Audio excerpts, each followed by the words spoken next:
3.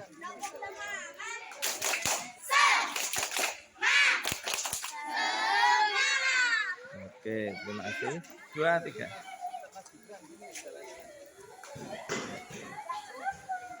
Oke.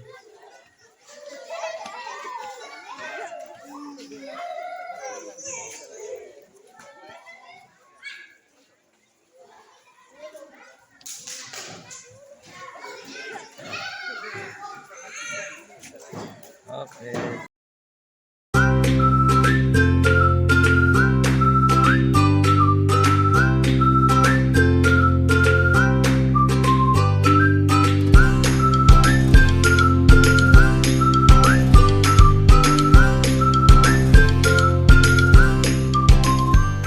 Assalamualaikum warahmatullahi wabarakatuh.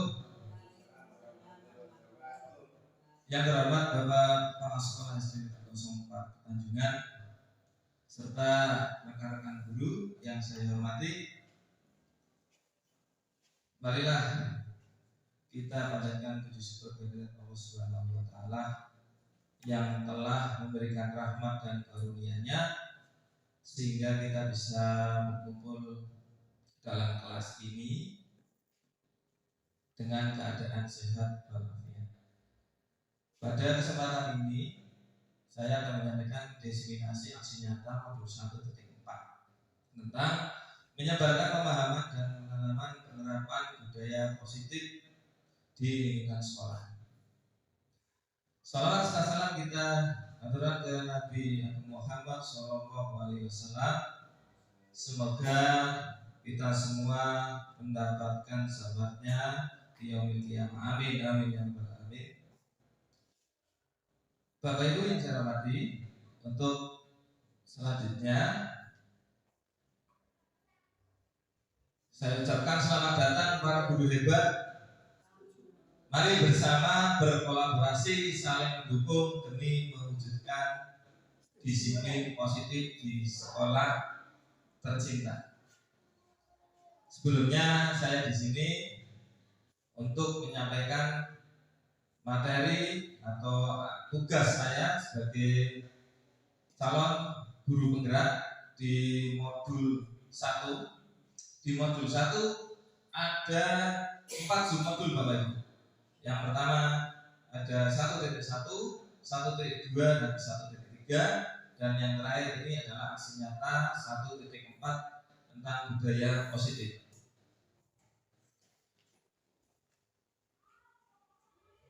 Sebelum kita lanjut di sini, saya akan mereview dulu tentang tujuan pendidikan menurut Ki Hajar Dewantara, dan di sini mari kita berkolaborasi, bekerjasama dalam menerapkan budaya positif.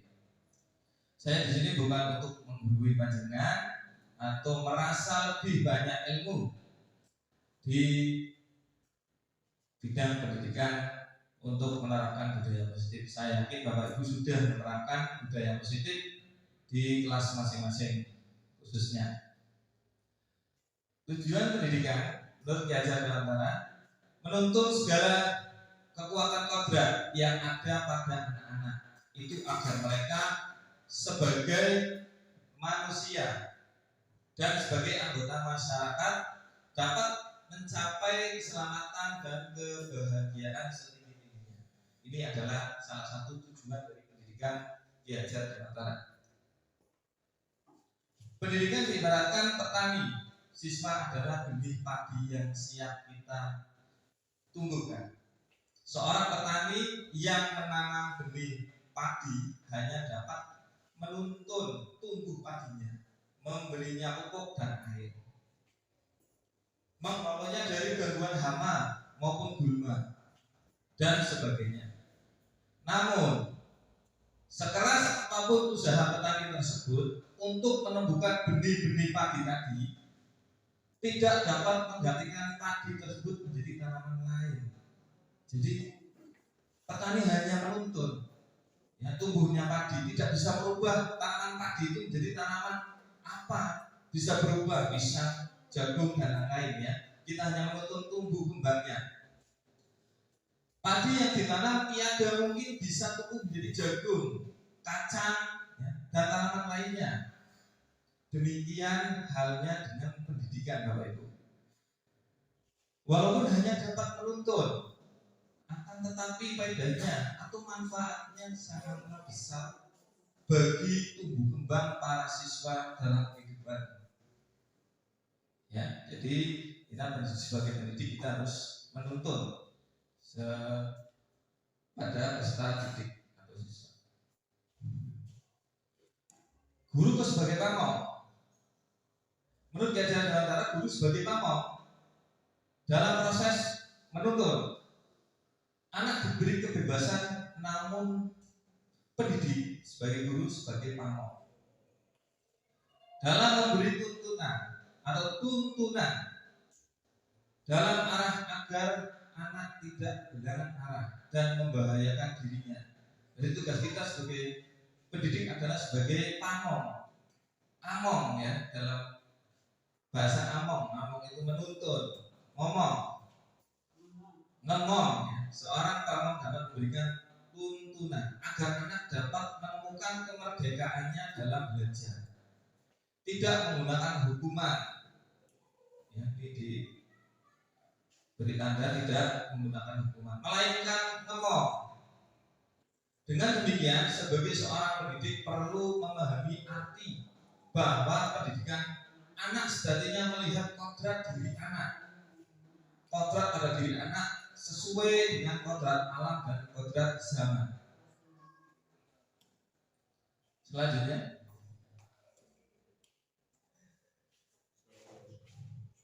ya ini tadi ada sedikit cuplikan atau materi-materi di modul 1 sebelum kita melangkah ke modul yang terakhir. Modul yang terakhir ini modul 1.4, yaitu konsep utama modul budaya positif. Yang pertama ada perubahan paradigma belajar, yang kedua disiplin positif, yang ketiga kebutuhan dasar manusia, yang keempat ada motivasi perilaku manusia, yang kelima ada posisi kontrol restitusi, yang keenam ada keyakinan kelas, dan yang terakhir ada segitiga restitusi.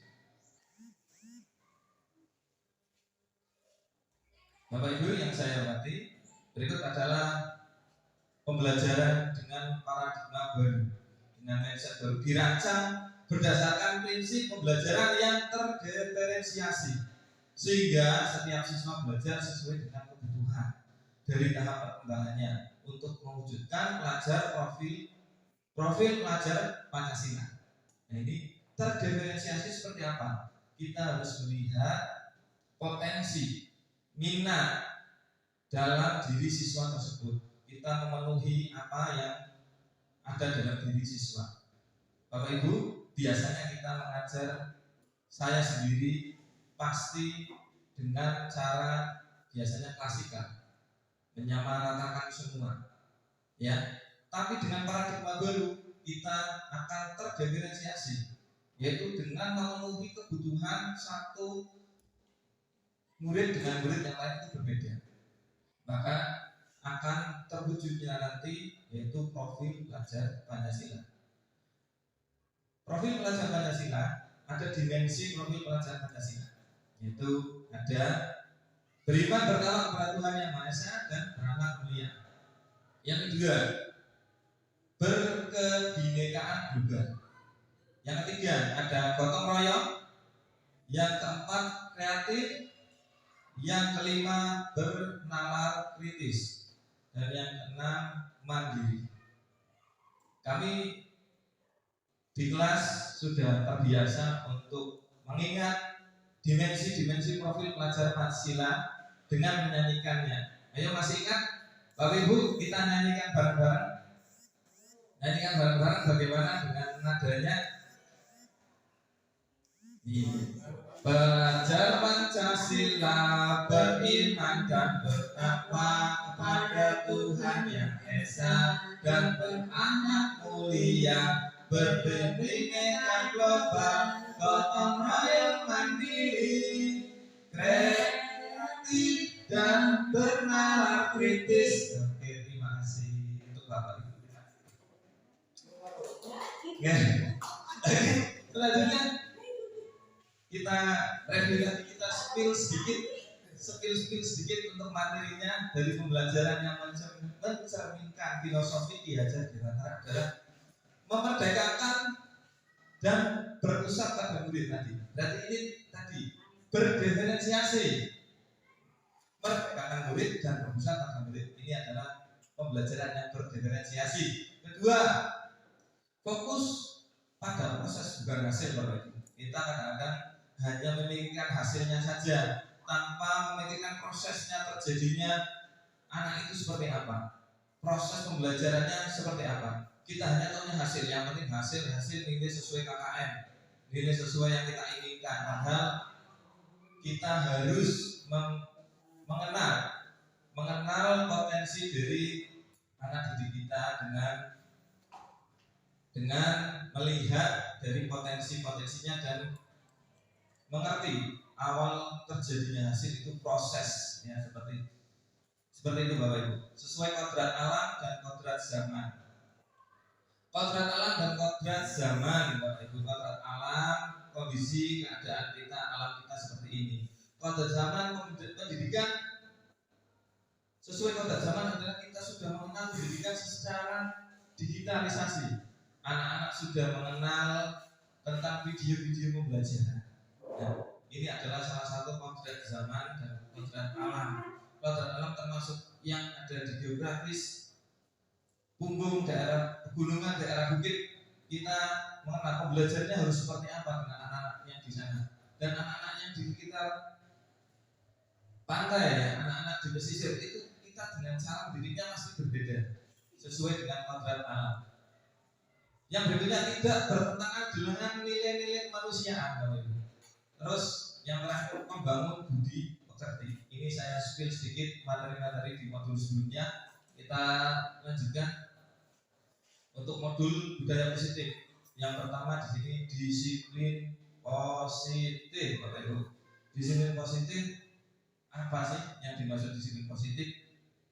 Kita kadang-kadang mengarah ke peraturan, ya, peraturan dan ketidaknyamanan akan menghasilkan ketidaknyamanan. Disiplin positif seperti apa? Kita lanjutkan untuk dalam budaya kita, makna kata disiplin dimaknai menjadi sesuatu yang dilakukan seseorang pada orang lain untuk mendapatkan kepatuhan. Tujuannya kita maknai seperti itu. Kita cenderung menghubungkan kata disiplin dengan ketidaknyamanan, ya. Dan sebagai pendidik, kita adalah menciptakan anak-anak yang memiliki disiplin diri sehingga mereka bisa berperilaku dengan mengacu pada nilai-nilai kebajikan universal dan memiliki motivasi intrinsik bukan ekstrinsik. Jadi disiplin yang kita harapkan adalah motivasi dalam diri murid, bukan dari luar, ya, bukan ekstrinsik, tapi motivasi dari diri murid, motivasi intrinsik. Disiplin positif merupakan suatu cara penerapan disiplin yang bertujuan untuk menumbuhkan kesadaran serta memberdayakan anak untuk melakukan sesuatu tanpa imbalan ancaman maupun hukuman. Nah ini kalau kita sudah sesuai, ya, tidak melakukan suatu imbalan ancaman maupun hukuman, disiplin positif akan timbul dari diri siswa. Kalau kita masih menerapkan imbalan ancaman atau hukuman, itu akan menimbulkan nilai-nilai dari luar, nilai-nilai ekstrinsik dari luar. Selanjutnya ada kebutuhan dasar manusia. Ada 5, Bapak Ibu. Di sini ada kebutuhan dasar manusia. Yang pertama, bertahan hidup. Kebutuhan dasar manusia bertahan hidup. Sandang, pangan, papan. Itu yang dibutuhkan oleh manusia secara umum. Pangan, sarang, papan itu adalah kebutuhan dari bertahan hidup ya. Selanjutnya ada kasih sayang dan rasa diterima. Kasih sayang kita, anak murid kita mesti kalau kita ke kelas kadang-kadang membutuhkan rasa kasih sayang. Pak guru, bu guru, kita mau dipeluk-peluk gitu. Kita membutuhkan rasa kasih sayang. Seperti itu baru kasih sayang dan rasa diterima. Itu salah satu dari kebutuhan dasar manusia. Yang kedua ada penguasaan. Kadang kita ingin menang sendiri. Ada anak didik kita yang menang sendiri.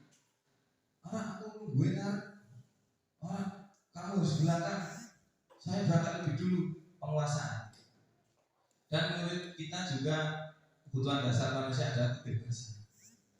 Kebebasan di sini kebebasan yang bertanggung jawab ya Bapak Ibu, bukan kebebasan yang los, tapi kebebasan yang bertanggung jawab. Kadang anak-anak dan ya menginginkan kebebasan. Oh bu, aku kok bersenandung di kampus kok nggak boleh ya? Untuk anak-anak biasanya membutuhkan kebebasan pembelajaran yang tidak membosankan. Terus ada yang lain ada kesenangan, buat kesenangan. Maka kita sebagai pendidik mengawali pembelajaran itu harus menyenangkan, Bapak Ibu. Menyenangkannya bagaimana? Kita masuk kelas dengan rasa cemberut aja, ya. Dampaknya kepada siswa itu juga aduh Pak Guru, Bu Guru kok masuk cemberut di wajah ya. Apa kita already pria akan bagaimana nanti akan terwujudnya keyakinan kelas, pendidikan yang berpihak pada murid kalau kita saja sebagai pendidik tidak membuat rasa nyaman dan rasa senang kepada peserta didik. Okay. Kita masuk senyum dengan metode pembelajaran yang menyenangkan atau menyanyi dulu, membuat anak-anak rasa penasaran itu muncul.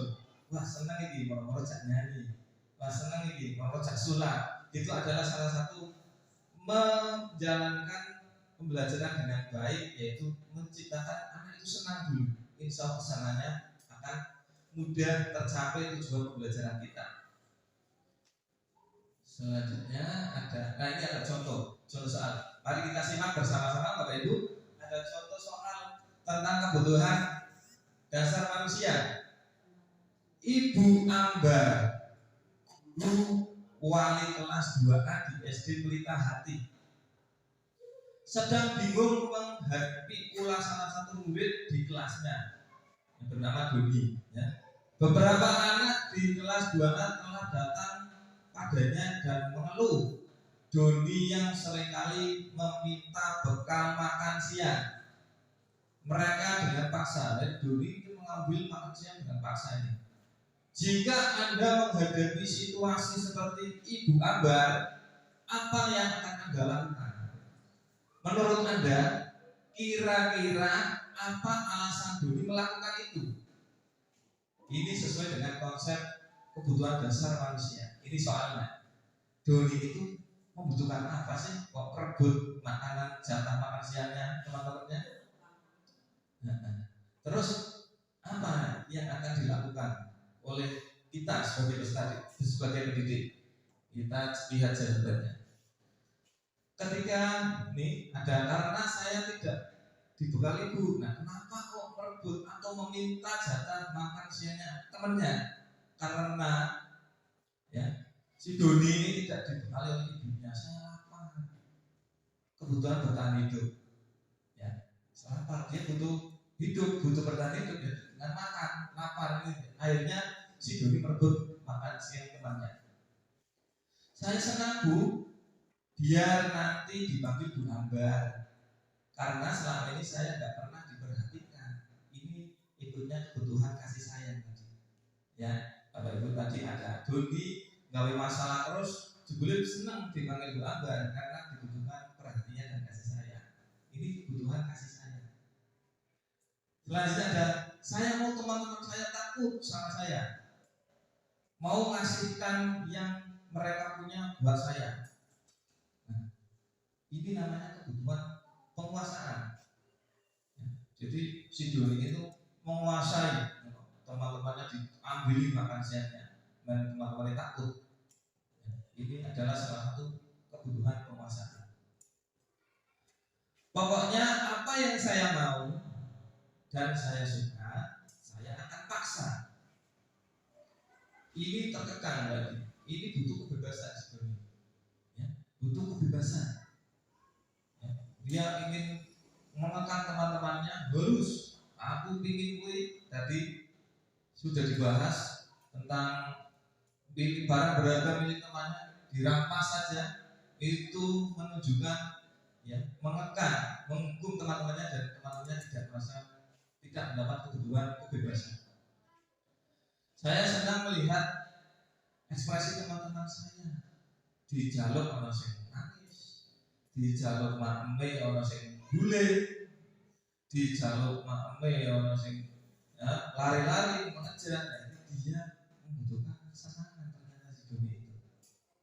Jadi ini sudah ada contoh soal dari kebutuhan dasar manusia. Ini sering kita jumpai di kelas kita masing-masing. Secara tidak langsung apa yang mereka lakukan dilandasi oleh kebutuhan dasar tadi. Mereka tidak terpenuhi. Jadi kebutuhan dasar si dunia itu tidak terpenuhi. Akhirnya dia melakukan tindakan seperti itu. Mulai dari sini saya berkeyakinan jika ada anak yang tidak mengerjakan tugas, suka mengganggu teman, mungkin ada kebutuhan dasar yang belum mereka terpenuhi di rumah maupun di sekolah. Saya yakin itu. Tugas kita kembali lagi seperti awal tadi. Sebagai guru kita menuntut. Sebagai guru kita menuntut anak didik kita, ya, agar tidak melakukan hal-hal tidak baik seperti contoh soalnya tadi. Di sini anak-anak itu ya anak-anak, bukan manusia dewasa yang berbentuk mini, ya. Anak-anak ya anak, bukan manusia dewasa yang berbentuk mini. Nah, kenapa? Maka dari itu anak-anak dilahirkan dari orang dewasa, agar orang dewasa itu yang sudah berpengalaman bisa menuntun anak-anaknya menjadi anak yang lebih baik lagi. Nah, itu kita sudah mengenal tadi tentang kebutuhan dasar manusia. Lanjutnya ada motivasi perilaku manusia. Motivasi perilaku manusia.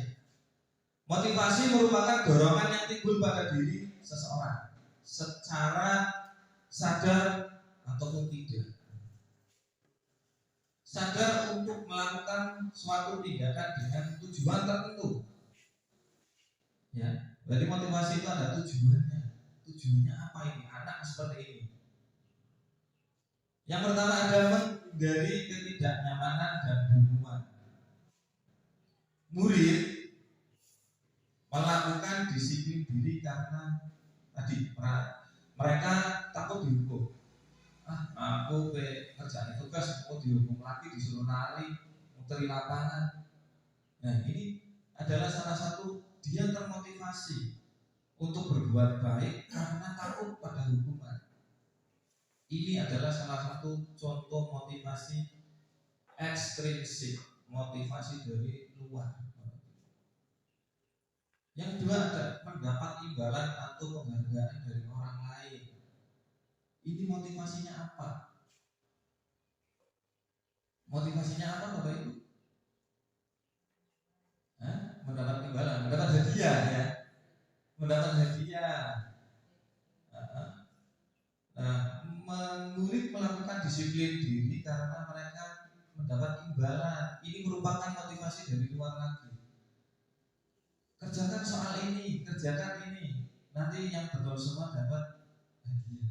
Dimotivasi. Wah, aku harus bisa harus bisa menyelesaikan materi ini dengan betul agar saya dapat hadiah. Nanti mereka kalau tidak dapat hadiah, pengerjaannya mungkin asal-asalan. Nah, motivasi ini disebut motivasi ekstrinsik, motivasi dari luar. Dan yang terakhir ini ada menghargai nilai-nilai kebajikan diri sendiri. Ini yang terpenting Bapak Ibu. Murid melakukan disiplin diri karena sadar akan nilai kebajikan dirinya. Ini merupakan motivasi intrinsik. Ya, oh aku kudu yang ini loh, karena saya ingin menjadi anak yang lebih baik. Itu muncul motivasi dalam dirinya. Disiplin waktu.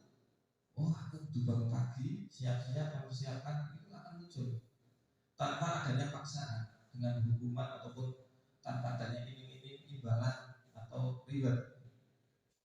Selanjutnya, tadi sudah mendengarkan konsep disiplin dengan identitas gagal. Kenapa bisa gagal? Padahal kita sering ya, posisi kita kadang sebagai guru masih di posisi penghukum.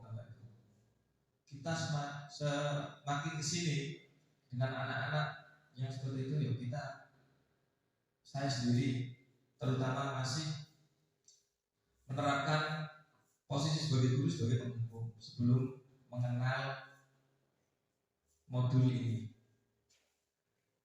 Yang pertama menyakitkan. Menghukum itu menyakitkan bagi yang bersalah. Menyakitkan, aku kok disuruh maju, aku isi, padahal aku ya salah pun koncoku juga berbuat salah. Tapi aku dihukum, aku dipermalukan di depan kelas. Nah ini akan menimbulkan rasa nggak sakit secara fisik, tapi secara psikologis anak-anak itu kena. Sering dihukum, bermaju, malu sama teman-temannya, ya, dan tidak nyaman.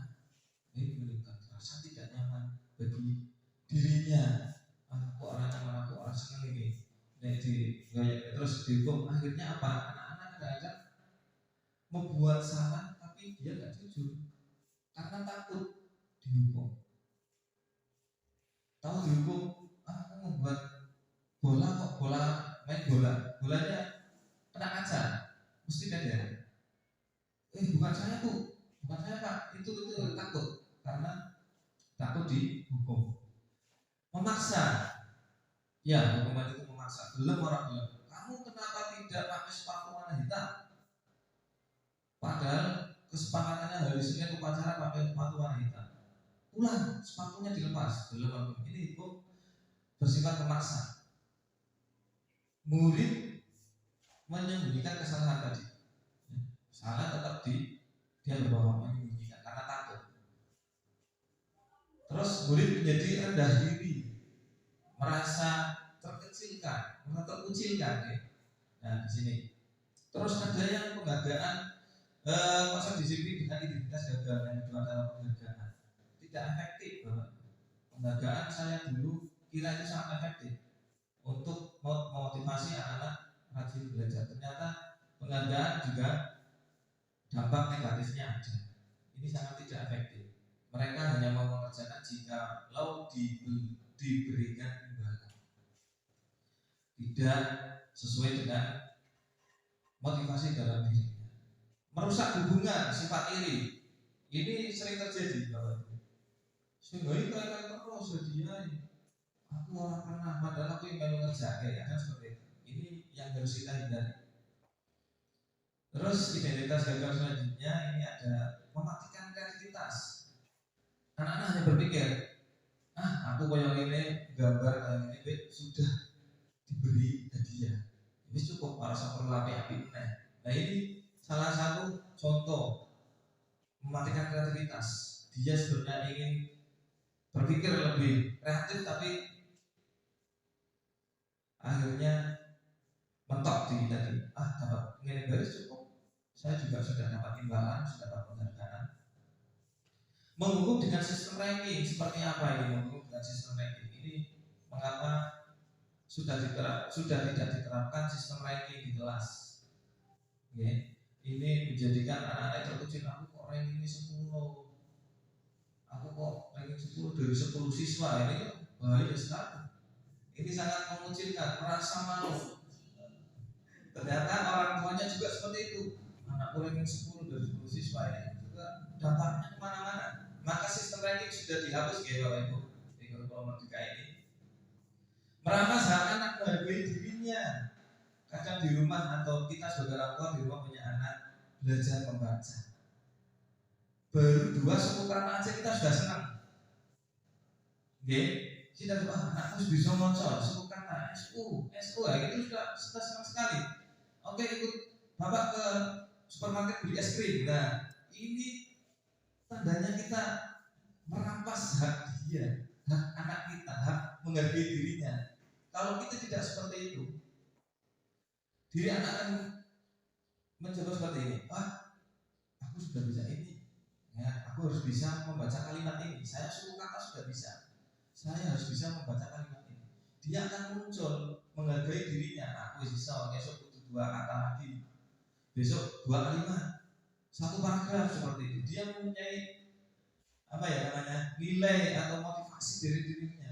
Kita tidak boleh merampas menghargai dirinya dari anak, termasuk di kelas. Selanjutnya, konsep disiplin dengan identitas yang sukses. Inilah adalah salah satu konsep yang sukses kita, konsep disiplin yang sukses kita terapkan. Konsekuensi.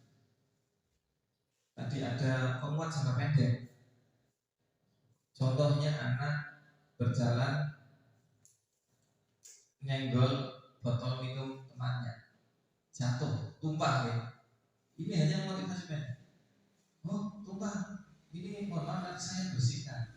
Nah, hanya menguatkan pendek sejenak ya. Oh iya, ini harus dibersihkan. Itu konsekuensi kalau perlu makan air ya kita harus membersihkan apa? Perlu monitoring berkelanjutan Bapak Ibu. Kita harus monitoring. 1 kali anak itu coba kita memonitor, melakukan kesalahan dan mengulanginya lagi. Dia membersihkannya tidak. Seperti itu kita butuh memonitor anak-anak kita. Kadang hanya pernah melakukan kesalahan, nyenggol botol minum, tumpah dan akhirnya hilang. Terus setelah sebenarnya melakukan seperti itu lagi. Kalau kita tidak monitor, anak itu gampang, aku baik ya, kadang seperti itu. Kita butuh monitor. Stimulus respon. Kita dulu memberikan stimulus. Ayo Mas Andi itu bilang kamu sudah melupakan itu. Dia siap Pak, gitu. Itu adalah respon dari murid. Terus murid menghormati peraturan tadi nanti akan saya bahas di keyakinan kelas, peraturan yang dirumuskan untuk menjadi keyakinan kelas. Kehilangan waktu untuk merenungi kesalahan. Oh iya ya, Pak Guru kok konsekuensinya langsung, padahal aku ingin minta maaf di set, ini salah set mau minta maaf, tapi kok disuruh langsung ambil pel untuk membersihkan itu. Nah ini harusnya dia diberi waktu untuk merenungkan kesalahannya. Yang selanjutnya ada restitusi. Restitusi, murid bertanggung jawab untuk perilakunya. Di sini restitusi untuk mencari solusi. Mencari solusi bukan menuntut ya, dan mencari solusi pada diri murid yang melakukan kesalahan tersebut. Fokus pada pemecahan masalah jangka panjang. Jangka panjang ini kamu tidak mengerjakan PR, kenapa? Kenapa tidak mengerjakan PR? Iya Pak, saya tadi malam tidur kemalaman. Lah kenapa kok kemalaman? Main HP Pak. Nah, di sini jangka panjang harus. Nah, kamu harus seperti apa agar tidak kesiangan, agar tidak berangkat kesiangan? Ya saya harus tidur tepat waktu Pak dan mengurangi bermain HP. Ini akan menimbulkan jangka panjang. Oh iya, aku sesuai ini, aku harus sesuai dengan kemauan saya dengan mengurangi belajar, mengurangi bermain HP dan tidur tepat waktu. Selanjutnya ada murid menghormati dirinya dan orang lain. Di sini akan timbul saling menghormati dirinya dan teman-temannya. Terus selanjutnya ada teori kontrol, dirinya memegang kontrol pada diri anak tersebut ya. Dari ada masalah tentang kebajikan universal. Ya ini termasuk teori kontrol diri. Oh aku itu bisa seperti itu. Aku harus bisa dan aku harus bisa mencarikan solusinya dengan kesalahan yang saya buat. Murid bersemangat memperbaiki kesalahannya Kalau di restitusi, anak-anak nanti berselang, oh kalau sudah jamnya saya harus berhenti main HP. Oh tapi boleh, tapi harus ada waktunya. Ini adalah salah satu contoh restitusi. Ini ada pengertian restitusi. Restitusi adalah proses menciptakan kondisi bagi murid untuk memperbaiki kesalahan mereka sehingga mereka bisa kembali pada kelompok mereka dengan karakter yang kuat menurut Gosen 2004. Ciri-ciri restitusi bukan untuk menebus kesalahan, namun untuk belajar dari kesalahan. Kedua, memperbaiki hubungan. Ketiga, tawaran, bukan paksaan. Keempat, ada menuntun untuk melihat ke dalam dirinya. Jadi seperti pribadi yang seperti apa nanti anak ini setelah melakukan restitusi. Mencari kebutuhan dasar yang mendasari tindakan. Anak ini kok kebutuhan dasarnya apa ya? Kok sering telat? Kok sering lemes? Sering tidur di kelas? Sering sakit perut?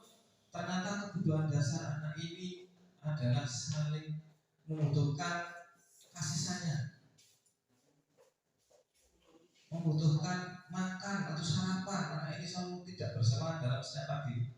Ini membutuhkan, berarti anak ini membutuhkan tadi salah satunya adalah sarapan, pangan.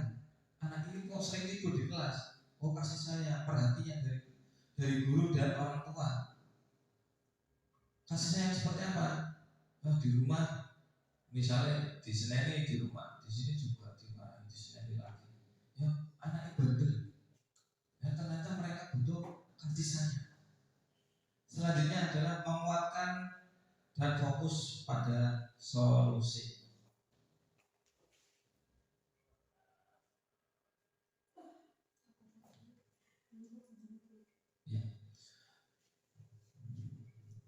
Perbedaan antara hukuman, konsekuensi, dan restitusi. Di sini ada contoh kasus siswa mencontek saat mengerjakan tugas. Hukuman: guru menghukum siswa tersebut dengan berdiri di kelas sampai pelajaran selesai. Kita mungkin sering seperti itu. Sebelum mengenal modul ini saya juga sering, Bapak Ibu. Anak-anak saya hukum, maju tidak mengerjakan PR, maju mau mencontek sampai jam istirahat selesai. Nah ini menghukum. Guru marah dan berubah menjadi takut anak-anak. Bagaimana untuk motivasi belajar? Guru, anak-anak juga sudah mulai takut dengan hukuman-hukuman yang diberikan, Bapak Ibu. Ini hukuman. Konsekuensi: guru memberikan konsekuensi menyuruh anak mengerjakan di ruang lain. Contoh, PR-nya sudah dikerjakan belum? Belum. Ya udah kerjakan di kelas 1. PR-nya dikerjakan di kelas 5, padahal itu masih kelas 3. Kerjaan di perpus, itu kita sering. Termasuk saya sendiri sering sebelum mengenal modul ini sering seperti itu. Guru tegas dan siswa menghormati peraturan. Guru tegas dari bocah manut. Yang ketiga, ini ada restitusi. Guru menanyakan keyakinan kelas dan membantu siswa menyelesaikan masalah. Keyakinan kelas apa yang sudah dibuat di kelas kita dan menyelesaikan masalahnya seperti apa. Guru terbuka dan siswa menghormati dirinya dan orang lain. Guru terbuka. Berikut ada contoh dokumentasi tentang ini restitusi. Sebentar, semoga. Oke, lanjut. Masih ada azan, kita sejenak ambil video.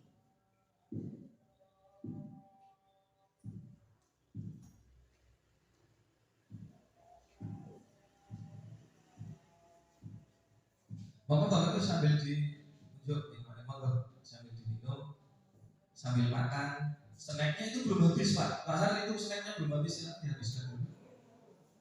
Ya, silakan. Itu nggih. Mas Santo mungkin air minumnya butuh jok ini buat silakan sambil menunggu azan selesai. Dijok dulu airnya. Tidak hanya terlepas dari perintah, akan tetapi juga cakap buat memerintah diri sendiri. Itu diajar dengan cara. Selanjutnya ada 5 posisi kontrol guru atau 5 posisi kontrol restitusi. Yang pertama penghukum, yang kedua ada pembuat rasa bersalah, yang ketiga ada teman, ya, yang keempat ada pemantau, dan yang terakhir manajer. Manajer adalah posisi tertinggi, posisi kontrol tertinggi bagi guru. Ini adalah manajer. Kita spill selanjutnya. Ini ada contoh penerapan 5 posisi kontrol guru. Ada kasus Bapak Ibu, dalam contoh ini ada kasusnya siswa berangkat terlambat. Ini baru saja saya alami sebelum semester 1 tadi. Kemarin sudah saya alami ini siswa berangkat terlambat dan sudah saya restitusi, nanti ada dokumentasinya, nanti kita cek bersama. Penghukum, kita patuh aturan sekolah lalu berdiri di atas kelas. Ini kita menyuruh anak, kamu itu harus patuh kepada peraturan sekolah, lalu berdiri di depan kelas sampai pelajaran selesai, sampai jam 12 ya. Itu sangat tidak mengenakan ya, bagi anak didik kita. Pembuat rasa bersalah, berapa kali Pak Guru harus memberitahu kamu, Pak Guru kecewa sama kamu. Ini membuat anak-anak begini salah lagi. Kenapa barangkali kamu ya Pak Guru kecewa sama kamu. Ini salah satu pembuat rasa bersalah anak. Dia aku salah, aku diberi. Terus teman, guru posisi sebagai teman. Ayolah, yang disiplin buat Pak Guru bangga. Kali ini tidak apa-apa kamu salah. Ini kita sebagai guru di posisi teman. Selanjutnya ada pemantau. Kamu sudah melanggar apa peraturan dan konsekuensinya. Ini pemantau dan nanti berujung ke konsekuensinya apa. Yang terakhir ada posisi kontrol guru yang paling tinggi, yang diharapkan kita menjadi manajer Bapak Ibu. Kita selama ini masih di posisi kadang menghukum, kadang merasa pembuat bersalah, kadang sebagai teman, kadang sebagai pemantau. Mulai saat ini kita mari bersama-sama menjadi posisi kontrol guru sebagai manajer untuk mewujudkan budaya positif di sekolah dan pendidikan profil pelajar Pancasila. Oke, sebagai manajer kamu tahu kesalahan kamu. Nah, ini pertanyaan-pertanyaan kita sebagai manajer untuk anak didik kita yang melakukan pelanggaran atau tadi melanggar keyakinan kelas. Kira-kira bagaimana kamu akan memperbaiki kesalahan ini? Nah, berikut ada contoh dari restitusi.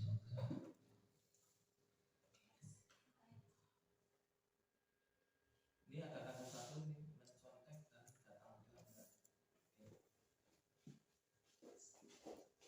Ini adalah salah satu contoh restitusi dengan kasus datang terlambat yang saya lakukan kemarin.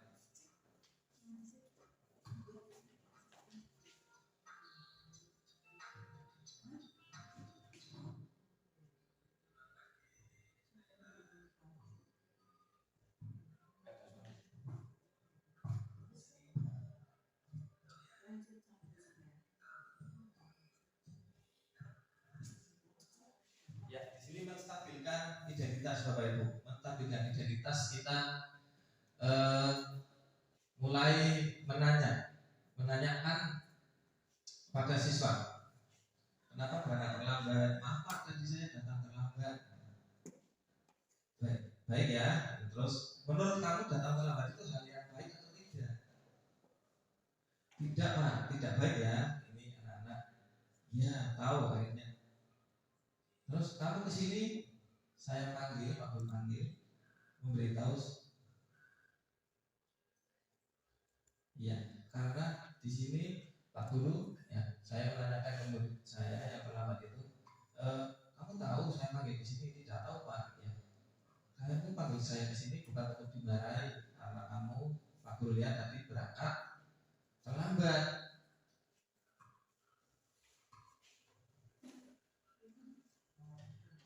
Terus, nah di sini kita mengajak bareng-bareng mencari solusi Bapak Ibu, supaya tidak mengulangi tindakan terlambat berangkat sekolah tersebut. Coba ceritakan, ini sudah mulai validasi tindakan. Nah, ini masuk ke salah satu nanti kita bahas di slide terakhir ada restitusi. Ini sudah masuk ke validasi tindakan yang salah. Ini adalah salah satu contoh. Saya tidur sampai malam Pak. Nah ini sering terjadi pada anak-anak kita. Ternyata mereka datang terlambat, kita tanyakan validasi dulu. Validasi kenapa anak ini bisa terlambat. Ini adalah satu bentuk restitusi nanti yang saya di slide terakhir akan saya buka kembali. Ini validasi saya. Kenapa kamu terlambat? Ya Pak, tidurnya larut malam. Karena saya kebanyakan main HP. Ya, akhirnya saya bangunnya kesiangan Pak. Saya terlambat berangkat. Ini terjadi seperti itu kita salah. Ini namanya validasi tindakan yang salah. Nah, kasihkan main HP. Nah, menanyakan keyakinan kelas. Nanti setelah ini akan saya bahas keyakinan kelas. Keyakinan kelasnya melanggar apa? Disiplin waktu Pak. Oh iya, ternyata dia masih ingat. Anak ini masih ingat, ternyata dia masih ingat disiplin waktu. Nah, ini mulai tahap menanyakan.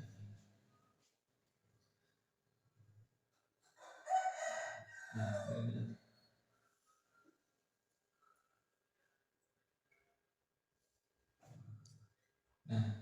saya menanyakan kembali, apakah kamu sudah sesuai dengan kesepakatan kelas tersebut? Anak itu menjawab, belum Pak, saya masih belum bisa. Ya, datang tepat waktu adalah salah satu bentuk dari disiplin. Di sini saya memberikan pertanyaan pemantik dan saya menjelaskan kembali tentang menanyakan keyakinan, dan anak ini akan mencoba memperbaiki dirinya. Nah, apa yang kamu lakukan untuk memperbaiki kesalahan kamu? Coba jawaban seperti apa yang akan diberikan? Oh, bagus sekali ya. Ternyata tidak main HP larut malam. Boleh main HP, tapi tidak boleh berlebihan. Ya, harus punya disiplin waktu. Main HP segini, cukup sejam aja. Jadi nanti malam belajar, tidur tepat waktu, seperti itu. Ini adalah salah satu restitusi tentang menanyakan lebih validasi dan keyakinan, menanyakan keyakinan.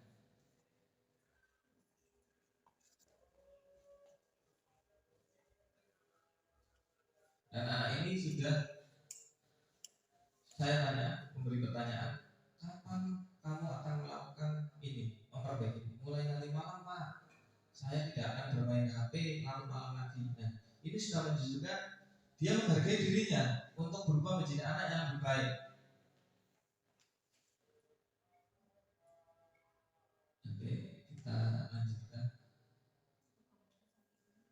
Ini sudah. Nah, selanjutnya kita ke slide berikutnya, ada keyakinan kelas. Keyakinan kelas adalah salah satu disiplin positif yang bisa kita terapkan dalam membangun budaya positif di sekolah.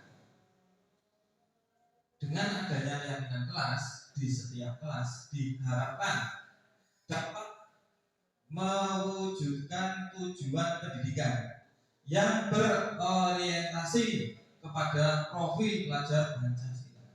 Ini adalah salah satu ya, pengertian dari keyakinan kelas. Keyakinan kelas, mengapa keyakinan kelas? Mengapa tidak peraturan kelas saja? Kenapa ya? Mengapa kita memiliki peraturan tentang penggunaan helm tadi? Sama, kelasnya juga sama. Jadi seperti ini, sama ya. Kenapa pakai helm saat mengendari sepeda motor, saat jalan ke rumah tetangga. Mengapa kita memiliki peraturan tentang penggunaan masker dan cuci tangan ini? Jawabannya adalah untuk keselamatan. Kenapa harus pakai helm? Ya tadi, untuk keselamatan. Bukan karena takut ditilang, bukan karena takut ya ada polisi, bukan, tapi karena dia tahu dalam dirinya muncul motivasi dalam diri, yaitu untuk keselamatan diri saya dan keluarga saya. Terus selanjutnya ada kesehatan. Kenapa pakai masker? Kenapa harus cuci tangan?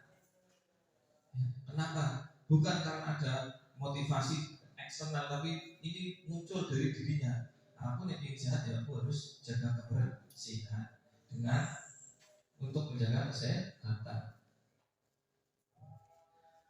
Mengapa keyakinan kelas tadi? Kenapa enggak peraturan kelas? Nilai-nilai keselamatan dan kesehatan ini yang kita sebut sebagai suatu keyakinan, Bapak Ibu. Jadi nilai keyakinan itu tadi dari keselamatan dan kesehatan. Nilai-nilai kebijakan universal.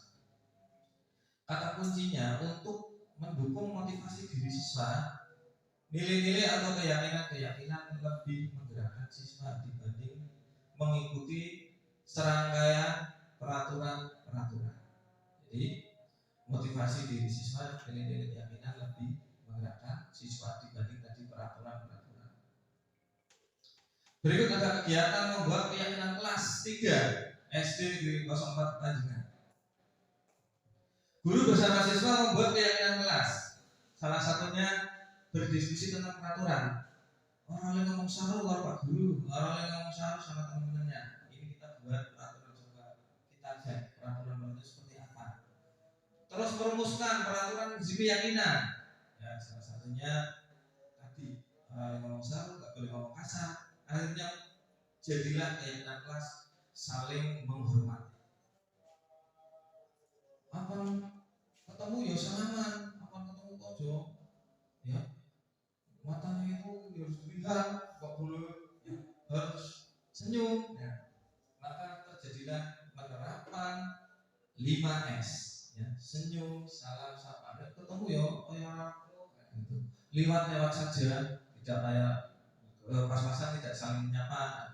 Itu adalah peraturan-peraturan kudunya Pak, kudu salaman. Nah, itu akhirnya muncullah keyakinan kelas, yaitu penerapan 5S, senyum, salam, sapa.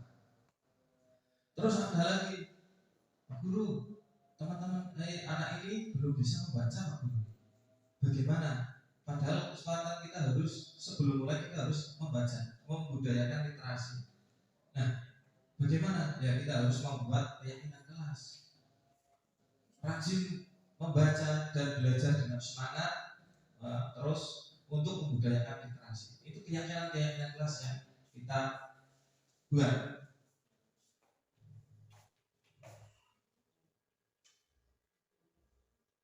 Nah, ini juga sama, peraturan dan keyakinan, ya.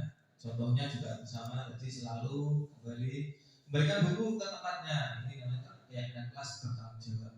Dilarang mengganggu orang lain atau berbuat kasar saat menghormati. Hadir tepat waktu, ini menghormati orang lain juga. Dilarang melakukan kekerasan. Ini peraturan tentang berkomitmen. Dilarang menggunakan narkoba. Ini tentang keselamatan dan menghormati orang lain atau menjaga kesehatan.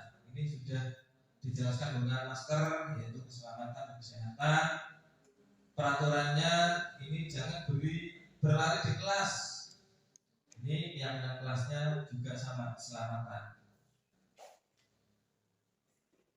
Berikut adalah keyakinan kelas yang sudah kami kelas 3 sepakati dan sudah kami bentuk. Satu, ada disiplin waktu, belajar dengan semangat dan percaya diri agar tidak menimbulkan anak-anak mencontek, saling menjaga kebersihan dan keindahan, saling menghormati, saling membantu dan bekerja sama, selalu menerapkan 5S, gemar membaca dan menulis sebagai budaya literasi. Ini satu kebijakan-kebijakan universal dengan kalimat-kalimat yang mudah diingat. Pasti saling dan selalu biasanya seperti itu muncul kalimat-kalimat seperti itu, kata-kata seperti itu. Bagaimana membuat keyakinan kelas, itu tadi lebih abstrak peraturan, ya. Terus ada berupa pertanyaan universal, saling, selalu, ya. Terus ketiga dibuat dalam bentuk positif. Yang keempat ada sedikit agar mudah diingat. Tadi sedikit cuma 6. Sesuai dengan kondisi kelas dan sekolah agar mudah diterapkan. Sesuai kondisi kita di kelas. Membuat kesepakatan dan pihak kelas sesuai dengan kondisi kita di kelas. Semua warga sekolah, yang terakhir, semua warga sekolah dilibatkan. Ini bermaksud dan bertujuan untuk agar setiap kelas sukses melaksanakan atau menciptakan keyakinan kelasnya masing-masing sehingga terwujud budaya positif di lingkungan sekolah. Tadi ini ada segitiga restitusi. Segitiga restitusi tadi sudah tak buka videonya, kita play videonya tadi sudah. Salah satunya ada 3. Salah satunya adalah menstabilkan identitas. Kita semua akan melakukan hal terbaik yang bisa kita lakukan dengan menstabilkan identitas. Ya, kita anak-anak, Pak Guru kesini juga menyuruh kamu sini tidak untuk memarahi. Pak Guru juga dulu pernah melakukan kesalahan. Ini salah satu menstabilkan identitas. Validasi tindakan yang salah. Semua perilaku memiliki alasan. Kenapa berangkatnya siang? Alasannya apa? Main HP. Sambil apa? Menanyakan keyakinan. Kita semua memiliki motivasi internal, motivasi dalam diri, motivasi dalam diri. Menanyakan keyakinan tadi. Keyakinan apa? Kamu sudah membuat? Iya Pak, lupa. Harus disiplin waktu. Ya makanya kalau disiplin waktu ya bergaya berangkat tepat waktu. Ini tadi sudah ada contoh dokumentasi restitusi. Dalam penerapan program disiplin positif, hendaknya guru memiliki standar kepribadian, profesional dan sosial yang baik, di mana guru mampu berefleksi pada posisi kontrol saat ini. Bagaimana perjalanan dirinya sebagai seorang anom, posisi atau posisi manajer yang menuntun murid, bukan menuntut. Murid menjadi insan yang mandiri, merdeka dan bertanggung jawab. Ini menurut standar nasional pendidikan, Bapak Ibu. Ini yang diharapkan oleh standar nasional pendidikan agar kita menjadi guru itu harus menuntut, bukan menuntut. Semoga sesi belajar kita hari ini membawa manfaat sehingga dapat mewujudkan profil pelajar Pancasila. Salam merdeka belajar. Oke, kita selanjutnya masih ada. Oh terima kasih ternyata. Selanjutnya terima kasih. Oke, baiklah kesimpulan pada siang hari ini kita sudah belajar banyak tentang budaya positif Bapak Ibu. Bagaimana penerapannya di sekolah, bagaimana prosesnya pelaksanaannya, bagaimana menangani secara baik anak didik kita dengan cara berrestitusi. Jujur saya baru tahu, restitusi baru tahu kalau restitusi itu sangat baik prosesnya dalam mengikuti pelajaran pendidikan berdemokrat. Saya baru tahu. Ada pertanyaan sebelum saya tutup? Pertanyaan yang sekiranya masih bingung bagi panjenengan, bagi kita semua, nanti kita bareng-bareng kita carikan solusinya. Ada pertanyaan? Pak Wirid, monggo. Pak Santo, Bu Juju, Pak Haryanto, ini Pak Bayu, Bu Ali. Ada pertanyaan untuk budaya positif? Tak beri kesempatan satu saja untuk karena waktunya.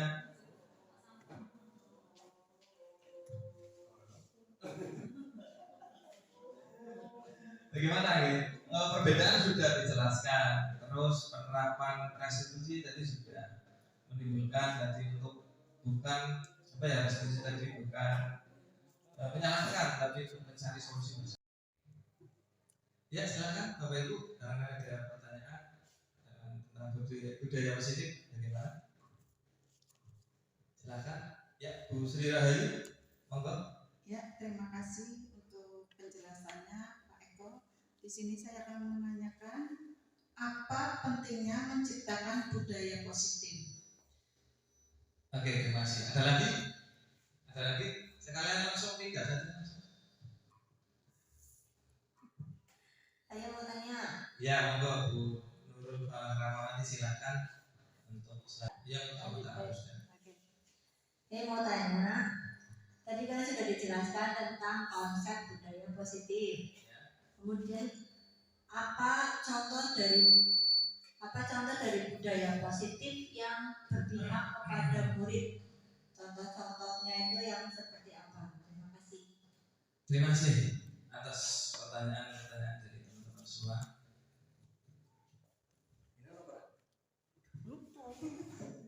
Iya, yang pertama dari Bu Ayu ya, untuk pentingnya menciptakan budaya positif.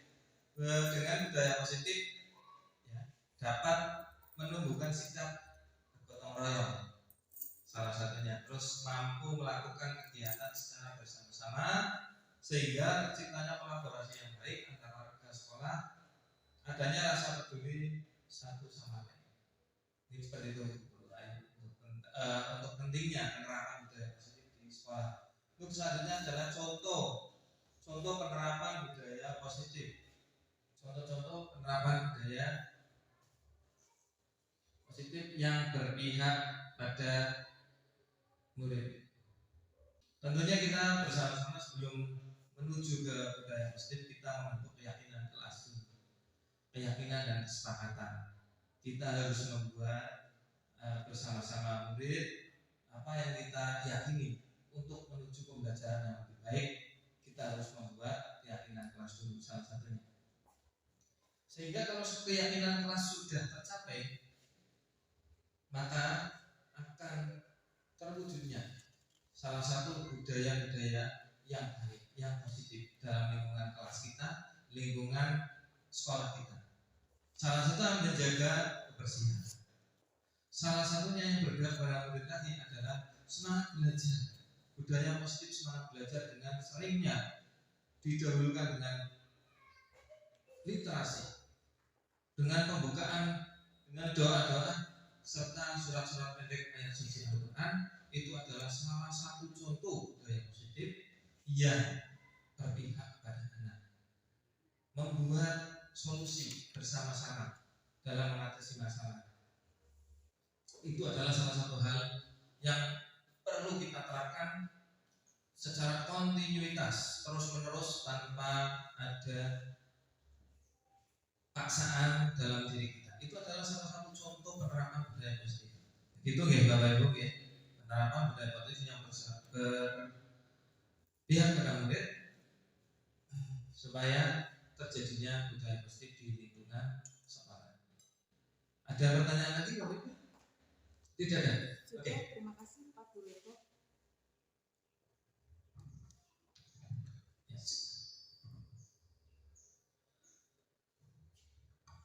Ya, cukup jelas. Cukup jelas Bapak Ibu ya untuk penerapan budaya positif.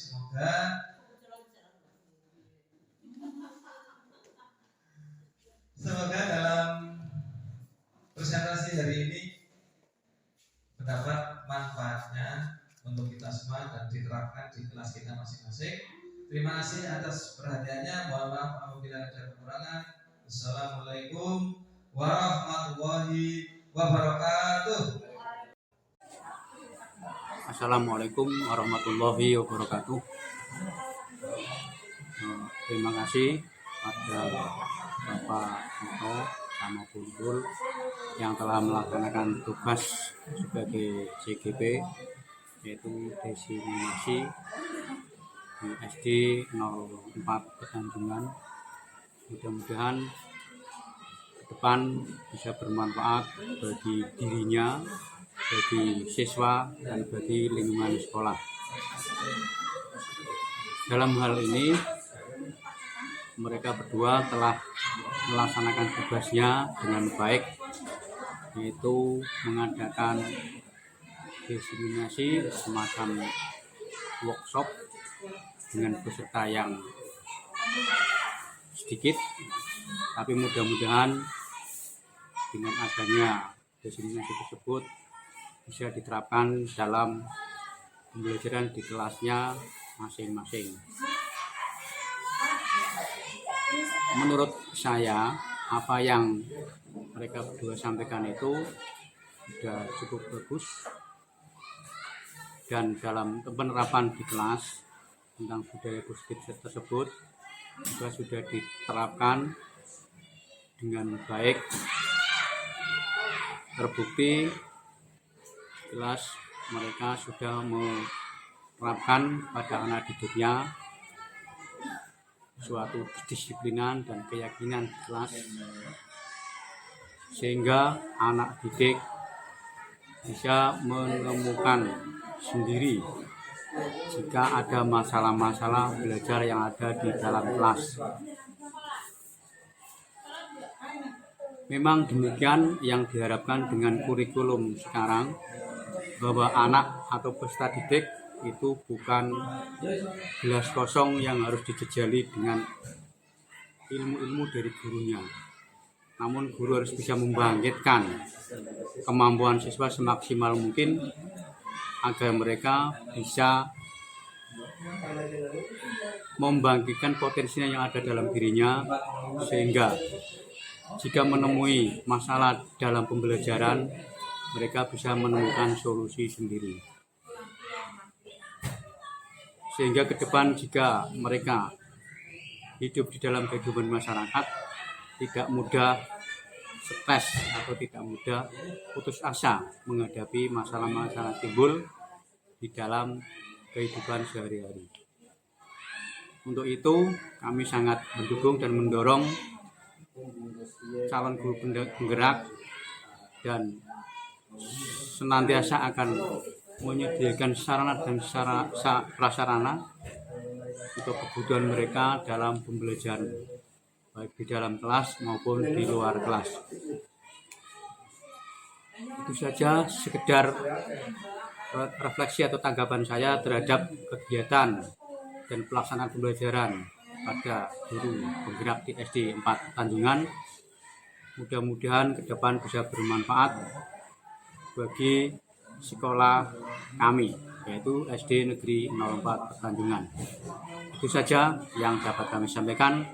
Mudah-mudahan bermanfaat, dan jika ada sesuatu yang kurang kami mohon yang maaf yang sebesar-besarnya. Saya akhiri. Wassalamualaikum warahmatullahi wabarakatuh. Assalamualaikum warahmatullahi wabarakatuh. Terima kasih waktunya untuk saya memberikan refleksi dalam kegiatan ini, yaitu pemaparan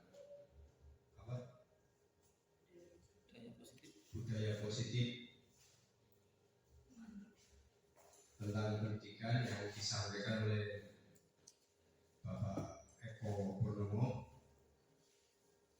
Saya langsung saja, saya kira sudah cukup jelas pemaparannya, dan dengan adanya ini kami bertambah wawasan bagaimana cara menghadapi anak-anak atau siswa yang kemarin, yang lalu-lalu seperti yang kita lakukan ternyata ada perbedaan. Memang jelas sekali cara menghadapi, jelas sekali berbeda bagaimana cara menghadapi anak didik kita, bagaimana cara pendekatannya, cara menegurnya dan lain sebagainya. Memang agak berbeda, dan menjadikan pelajaran bagi kami untuk selanjutnya atau kedepannya bagaimana cara menghadapi anak didik kita. Itu saja yang bisa saya sampaikan, dan terima kasih. Assalamualaikum warahmatullahi wabarakatuh.